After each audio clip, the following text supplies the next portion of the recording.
dari filsafat-filsafat yang pernah saya bahas, sebagian besar juga pernah dibahas di ngaji filsafat di masjid. Keywordnya ternyata 3 bahagia itu. Yang pertama adalah pengetahuan dan kesadaran. Yang kedua adalah penerimaan. Dan yang ketiga, kondisi jiwa. Ini nanti jadi kunci dari apa yang kita sebut sebagai kebahagiaan. Yang pertama, ilmu atau pengetahuan.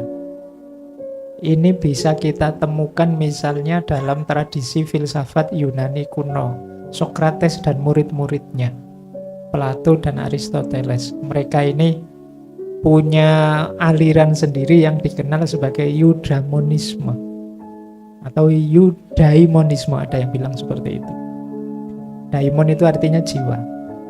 Jadi filsafat mereka itu tujuan puncaknya adalah ketentraman, kenyamanan jiwa atau kebahagiaan.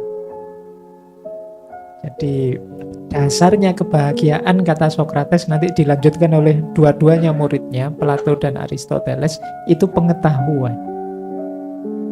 Jadi tidak mungkin orang yang bahagia itu tanpa landasan pengetahuan.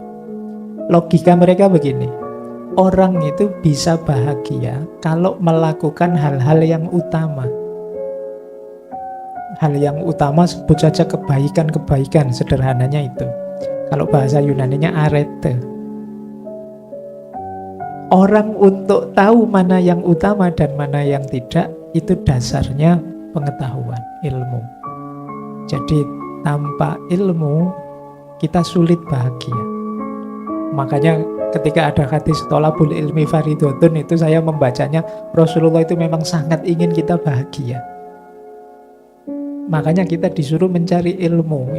Ini bukan beban, kita diwajibkan mencari ilmu itu. Itu sebenarnya sayangnya beliau, sayangnya Allah juga pada kita, maka kita diminta mencari ilmu. Makanya dulu Nabi Adam sebelum diturunkan ke bumi ini dibekali oleh Allah bekalnya ilmu. Wa 'allama Adamal asma'a kullaha.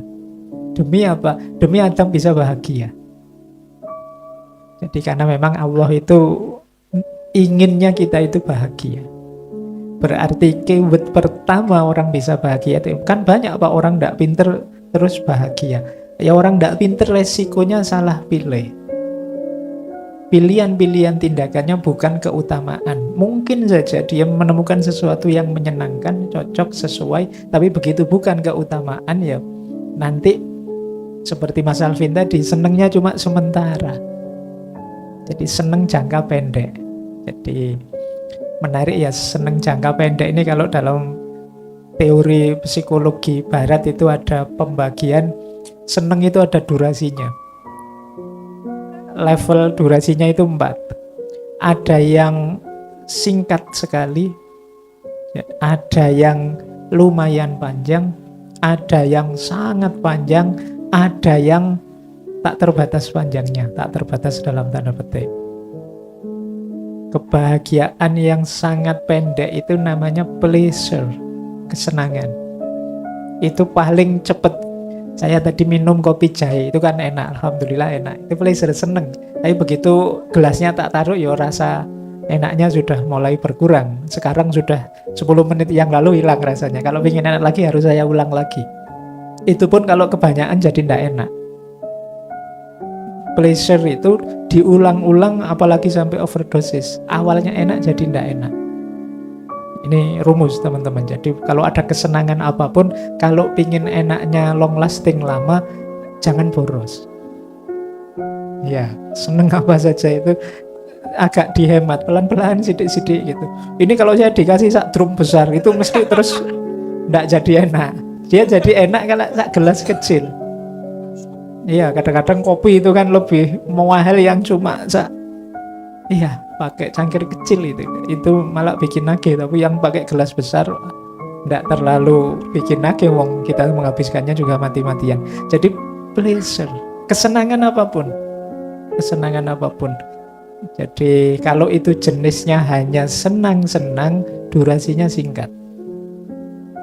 Pacaran kok untuk senang-senang saja mesti singkat, tidak lama. Makan kok untuk senang-senang saja, ya ada batasnya pasti. Maka ini paling pendek durasi kebahagiaan yang jenis senang-senang. Ada yang kedua, lebih panjang. Namanya achievement. Keberhasilan, kesuksesan tadi yang banyak dicari oleh orang Indonesia tadi ternyata level 2. Nah, level 2 ini lumayan dibandingkan seneng. Capaian itu kan lebih panjang. Kalau tadi makan itu begitu kenyang, nikmatnya habis. Tapi kalau capaian misalnya wisuda, itu kan senengnya agak panjang. Meskipun setelah wisuda ya sumpek juga. Tapi kan lumayan lebih panjang daripada makan. Kita berhasil apa, itu kan alhamdulillah. Senengnya agak panjang. Kalau itu achievement, capaian. Jadi berarti kalau teman-teman sedang pleasure, ya naikkan levelnya jadi achievement. Jadi achievement itu dalam kesenangan yang sama, itu saya bisa bikin prestasi. Hubungan antara makan dan puasa misalnya, wah saya berhasil puasa sehari, ini achievement. Nikmatnya makan jauh lebih panjang. Jadi baik. Jadi ini lebih dahsyat panjangnya achievement. Ada lagi level 3. Kalau level 3 sangat panjang, yaitu contribution. Contribution itu kita tidak hanya menyenangkan kita, tidak hanya keberhasilan kita, tapi kita bisa berbagi kesenangan, berbagi keberhasilan pada yang lain. Ini contribution. Tidak cuma aku yang bisa lulus, aku juga bisa bantu teman sampai lulus. Ikhlas ya, bukan dibayar. Orang dandak kayak gitu, ya memang bantu. Ini kebanggaannya, kesenangannya jauh lebih panjang. Kita bisa memberi, kita bisa berbagi. Kita belajar paham, itu senangnya luar biasa. Tapi kita bisa memahamkan orang, itu jauh lebih menyenangkan. Jadi ini levelnya lebih panjang. Dan yang paling puncak, kalau ini senangnya sudah top, tidak ada batasnya di level manusia, namanya ultimate good. Ultimate good itu kalau versi barat itu kita melakukan kebaikan yang tanpa pamrih. Jadi ini nanti paradigmanya kalau dalam agama hubungannya dengan ikhlas. Begitu kita melakukan kebaikan kok ikhlas, ya sudah, kita senengnya tidak ada ujungnya, sudah seneng terus. Seneng ada ujungnya itu kan ketika kita ada pamrihnya. Saya berkontribusi sih, tapi saya ingin agar ini, agar itu, nanti ada batasnya. Saya bikin kajian seperti ini biar anak-anak muda Jogja itu hebat, aktif-aktif. Ya nanti begitu anak muda Jogja sudah hebat dan aktif, selesai kegembiraanku. Tapi kalau aku enggak, kok saya enggak ada pamrih apa-apa, uslillahi ta'ala, yang penting Gusti Allah ridho, alhamdulillah, itu dok. Itu lebih panjang, long lasting, enggak ada akhirnya. Jadi maka ini teori barat sebenarnya, boleh kalau teman-teman jadikan referensi kalau ingin kebahagiaan yang durasinya lebih panjang. Berarti apa? Cari pleasure itu manusiawi, boleh nyari kesenangan, tapi kalau hanya ini yang kita cari, pendek durasinya. Yang kedua lebih panjang, yaitu capaian-capaian. Punya cita-cita boleh, punya ambisi boleh. Nanti bikin usaha apa, sukses, saya ingin begini, berhasil, itu alhamdulillah. Kalau tercapai kita akan lebih panjang senangnya. Tapi ada lagi yang lebih panjang kalau kita bisa berkontribusi. Dan yang paling panjang ya kalau kita bisa ikhlas beramal. Ini semboyannya kemenak. Iya. Baik. Jadi ini level-level kebahagiaan. Nah, ini kalau diomongkan ini kan simple. Tapi untuk dipraktekkan teman-teman pasti butuh ilmunya. Makanya tadi yang nomor 1 syaratnya kita bahagia ilmu. Kalau kita tidak bisa milah, oh ini hanya kesenangan Pak, ini baru, itu ya kita sulit ketemu kebahagiaan yang hakiki. Kita mungkin tertipu oleh rangkaian kesenangan demi kesenangan yang menipu. Dan ini ya ternyata sejak zaman Yunani kuno sudah disadari orang itu memang harus fokus pada ilmunya dulu. Setelah ilmu baru kesadaran. Kesadaran itu ilmu yang dihidupkan, bukan ilmu yang hanya dihafalkan. Orang pinter itu banyak, tapi orang yang ilmunya hidup itu tidak banyak. Kalau sekedar pinter, kampus itu isinya orang pinter semua. Tapi yang ilmunya hidup jarang, atau yang ilmunya dihidupkan jarang. Makanya Kanjeng Sunan Kalijaga itu punya prinsip urip itu urup. Urup nyala ya, bukan urup ijolan apa. Urip iku urup terus sampean Pak, ayo urup yo. Urup apa? Nyala. Nyala itu maksudnya apa? Menghidupkan ilmu. Kalau kita ngerti kebaikan, kalau kita ngerti keindahan, kalau kita ngerti kebenaran, ayo dihidupkan ya. Ngerti itu kan namanya ilmu. Jadi urip iku urup itu sebenarnya hubungannya dengan ilmu. Yang bagi orang Jawa ilmu itu masih setengah kalau hanya dihafalkan dan dimengerti. Ilmu itu baru kelakon kita disebut berilmu kalau sudah kanthi laku. Ini urip itu nanti bagian dari kebahagiaan juga. Jadi awalnya ilmu yang dihidupkan. Di situ kita akan ketemu kebahagiaan. Ini aliran filsafatnya namanya eudaimonisme. Baik, sebenarnya ya tema kajian apa saja ya dasarnya tetap ilmu. Apalagi tema kebahagiaan. Baik, yang pertama ini ya, keyword pertama. Keyword kedua, bahagia itu hubungannya dengan stabilitas mental, kondisi jiwa yang kondusif. Kondisi jiwa yang kondusif itu sebenarnya ini sifatnya sangat ideal, nanti berhubungan dengan standar-standar. Maka kadang-kadang kalau ada orang ngomong, saya ingin bahagia Pak, sebentar, standarmu bahagia itu apa? Yang ini mungkin antar orang beda-beda. Indonesia yang sekarang melawan Argentina 0-0 saja bahagianya luar biasa. Tapi bagi Argentina 0-0 itu bencana mereka. Jadi bahagia atau tidak bahagia itu nanti berhubungan dengan kepuasan jiwa yang itu rangkaiannya dengan standar-standar. Setiap orang, setiap kelompok masyarakat, bahkan setiap negara, setiap agama itu ya pakai standar-standar untuk menuju kebahagiaan yang diinginkan masing-masing. Makanya Imam Ghazali itu dalam Kimia Usaadah kan mencatat ada standar-standar yang di-ranking jadi 4 apa 5 itu oleh Imam Ghazali.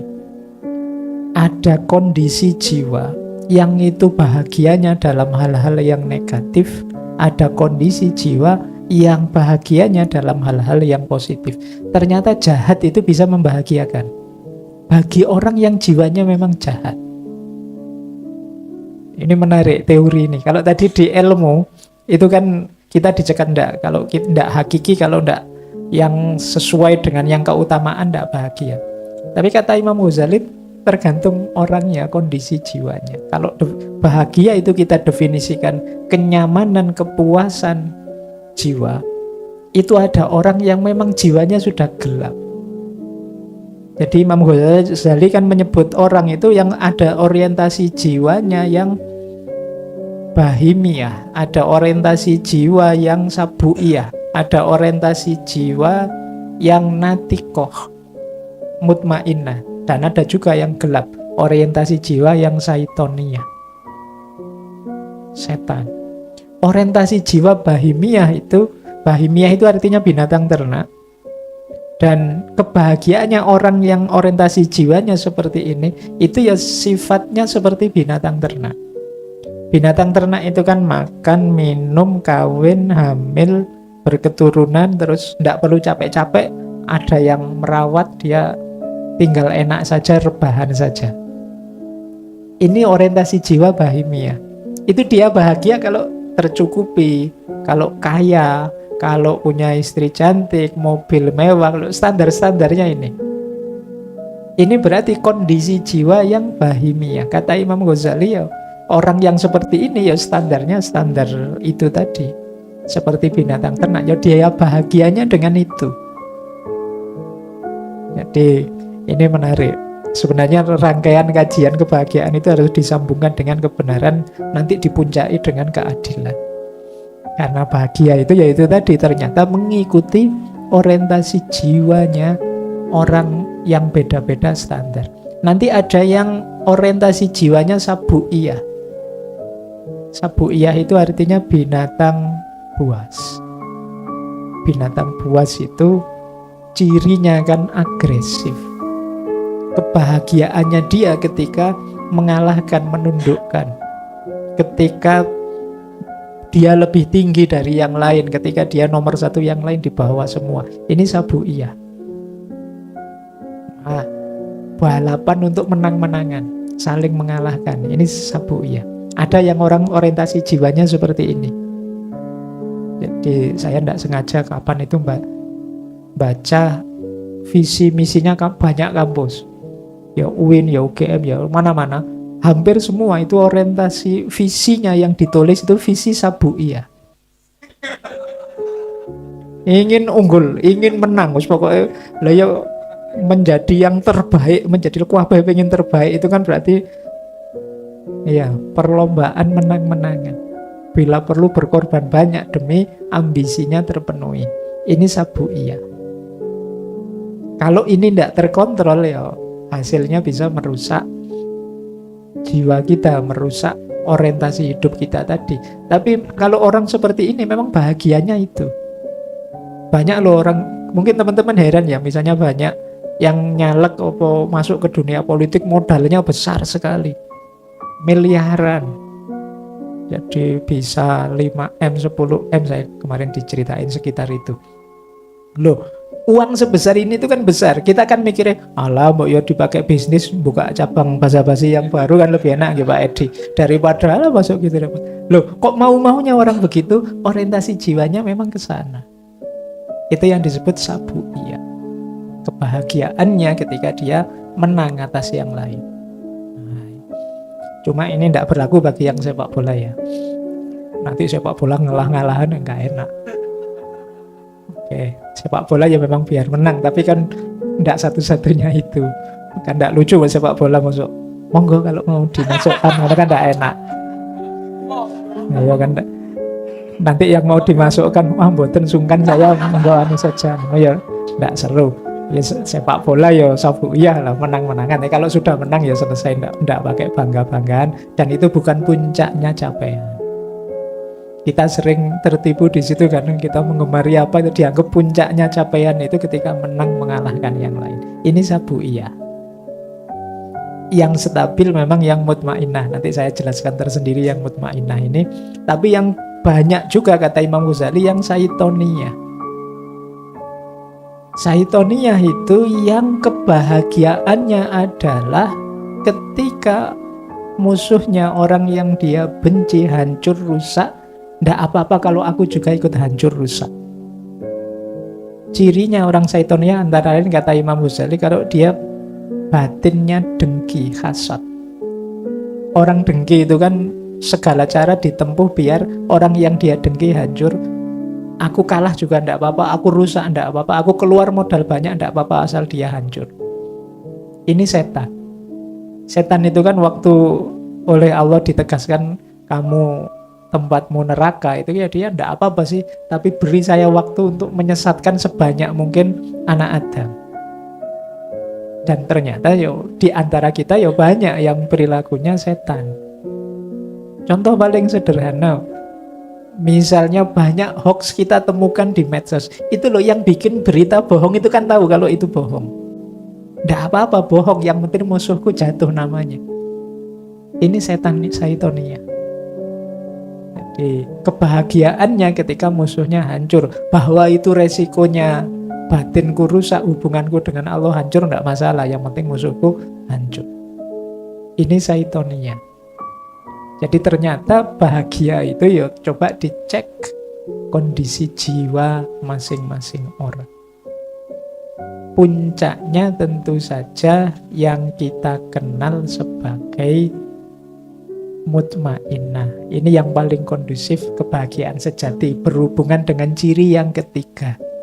Mutmainnah itu nanti ada hubungannya dengan penerimaan.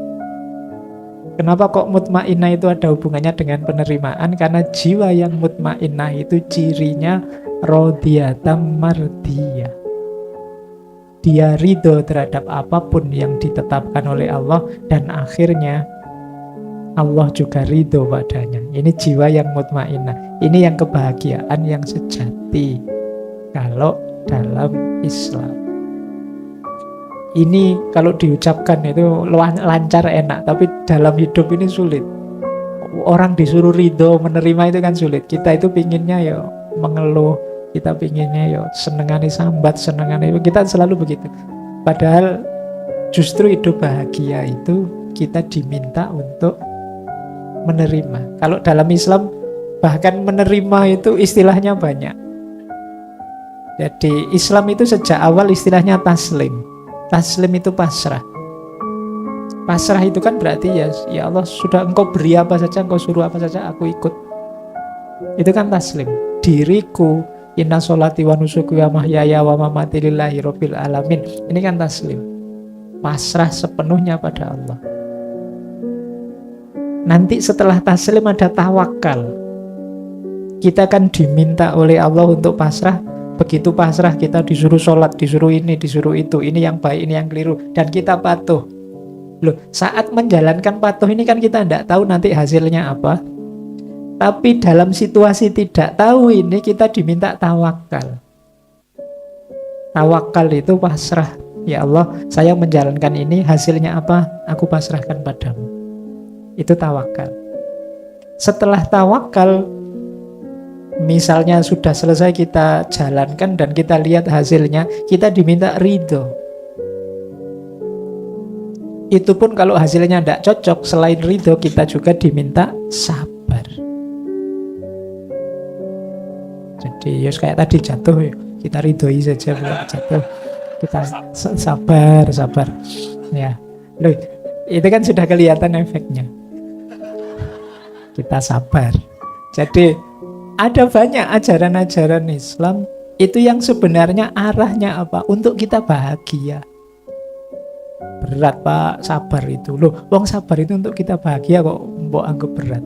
Ridho Pak, aduh. Saya tiap hari disusahkan, dianukan, disuruh ridho. Iya, tapi ridho itu tidak untuk kepentingannya Allah, untuk kepentinganmu biar bahagia. Bayangkan kalau kita tidak punya kualifikasi ridho, itu berat hidup kita. Mungkin tiap hari ya kita sambat kita. Karena selalu ada yang bisa kita sambati. Apa saja.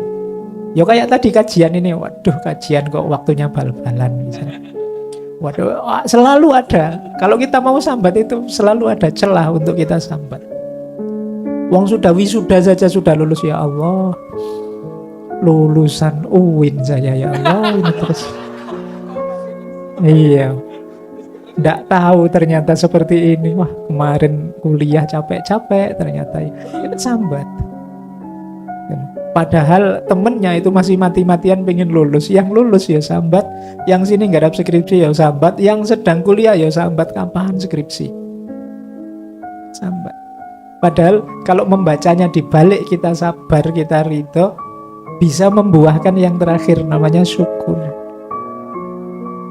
Lulus itu bisa disyukuri, bisa juga melahirkan keluhan. Wong manusia itu khuliqa halu'a, diciptakan serba mengeluh. Padahal itu dilihat dari perspektif yang berbeda, itu bisa membahagiakan. Tapi kita melihatnya selalu sisi sedihnya. Nulis skripsi yang tidak selesai-selesai itu kan bisa saja dibaca, kesempatan belajar lebih banyak, kan bisa begitu. Kesempatan kenal dosen pembimbingnya lebih dekat misalnya. Lu ada banyak makna positifnya. Tapi kan kita mikirin tidak lulus-lulusnya. Pak, saya sudah umur sekian loh Pak, kok jomblo, tidak ketemu-ketemu pasangan. Loh, itu kan berarti kamu nikmatilah kebebasanmu, masih panjang. Bayangkan yang sudah nikah, sumpek dia. Oh. Yang nikah juga begitu kan, ya tinggal dibaca sisi positifnya banyak. Jadi manusia itu jalannya untuk bahagia tetap diawali dari penerimaan. Nikmati saja apa yang sedang kita rasakan saat ini. Apapun situasinya, apakah itu pleasure atau tidak, bisa kita maknai, paling tidak dalam kerangka tadi. Kalau memang berat ya kita maknai sebagai pelajaran kesabaran. Kalau enak ya kita maknai pelajaran untuk memudahkan ridho dan syukur. Kalau memang tidak jelas ya pelajaran untuk tawakal. Pak, masa depan saya tidak jelas ini Pak. Ya tawakal saja. Pasrah saja pada Allah. Yang penting ikhtiarnya sudah dijalankan. Nah, baik. Jadi sampai di sini kita sudah dapat 3 keyword. Bahagia itu yang pertama ilmu, pengetahuan. Kemudian yang kedua berhubungan dengan kondisi jiwa dan orientasi jiwa. Dan yang ketiga berhubungan dengan penerimaan. Berarti memang bahagia itu jangan dicari kemana-mana. Semuanya ada ternyata dalam diri kita. Ilmu itu ya ada di kepala, di akal kita. Kemudian kondisi jiwa itu hubungannya dengan hati kita. Penerimaan itu terhadap hidup kita. Tidak ada yang kemana-mana. Jadi ini 3 keyword kalau kita ingin menemukan. Jadi bukan mencari, menemukan dan mengambil kebahagiaan yang sudah tersedia di hadapan kita. Oke.